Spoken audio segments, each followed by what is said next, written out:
ایک ایسے شاعر کہ جن کی مقبولیت اس زمانے میں بے انتہا ہوئی اور ان کے بہت سارے اشعار زبان زد عام ہوئے اور عام فہم لوگوں نے بھی ان کے اشعار کو بڑی سہولت سے سنا اور سمجھا. اور وہ بہرحال ان کا ایک لہجہ جو تھا وہ ایک نادر و نایاب لہجہ تھا اور ان کی ایک غزل کا ایک مصرع کہ وہ غزل کا لہجہ نیا نیا نہ کہا ہوا نہ سنا ہوا. یقینی طور پر انہوں نے جو اشعار کہے ہیں اس میں ان کے ایک الگ اسلوب نظر آتا ہے اس عہد میں کہ جس عہد میں انہوں نے شاعری کی اور دوسرے شعراء سے بالکل اپنے کو منفرد انداز میں پیش کیا. ان کے تمام اشعار میں یہ خوبیاں پائی جاتی ہیں. ان کا چلا جانا ہم لوگوں کے بیچ سے یقینی طور پر اردو ادب کے لیے ایک بہت بڑا نقصان ہے. اور یہ کہ جس طرح سے ان کے جنازے میں جس کی بات ابھی کہی بھی حسن امام صاحب نے کہ لوگوں کی شرکت نہیں ہوئی، یہ بات اردو ادب اور اردو ادب کے چاہنے والوں اور اردو پڑھنے والوں کے لیے نہایت افسوس کا معاملہ ہے کہ ایک ایسے شاعر کہ جس کو نہ صرف اردو زبان والے بلکہ تمام زبان والوں نے سراہا اور جن کو اقتدار کی طرف سے بھی بہت سارے اعزاز دیے گئے، اس کے باوجود ان کی تدفین میں اتنے کم لوگوں کی شرکت، یہ ہم پورے قوم کے لیے پورے ملک کے لیے یہ بہت ہی شرم کی بات ہے. اللہ دعا گو ہیں ہم کہ اللہ ان کی مغفرت ظفر فرمائے. صدیقی صاحب سے درخواست کروں گا کہ ابھی اپنے چند الفاظ عنایت فرمائیں. جناب ظفر صدیقی صاحب. حضرات، آج ہم لوگ بشیر صاحب کے بچھڑ جانے کا غم منا رہے ہیں. وہ بہت بیمار تھے، اتنے بیمار تھے کہ 14-15 سال تک صرف وہ دیکھتے تھے، بولتے نہ تھے. حتیٰ کہ اگر بھوک لگی ہو تو وہ مانگتے بھی نہ تھے، سمجھا. اور کسی طرح وہ گھر کے لوگ اس کو کھلا پلا رہے تھے. 14-15 سال تک وہ بیمار رہے اور ایسے بیمار کہ ایسا لگتا تھا کہ ابھی بعد میں تو شاید لوگ بھول گئے تھے کہ بشیر بدر کا انتقال ہو گیا ہے، لیکن وہ ہوا نہ تھا.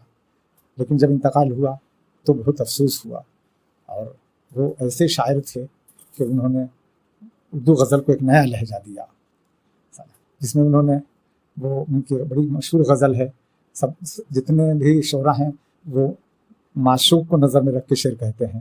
انہوں نے بیوی کو نظر میں رکھ کے شعر کہا. اس نے یہ کہا کہ بیوی کو انہوں نے سچی کتاب کہا کہ یوں ہی بے سبب نہ پھرا کرو، کوئی شام گھر بھی رہا کرو. وہ غزل کی سچی کتاب ہے، اسے چپ کے پڑھا کرو.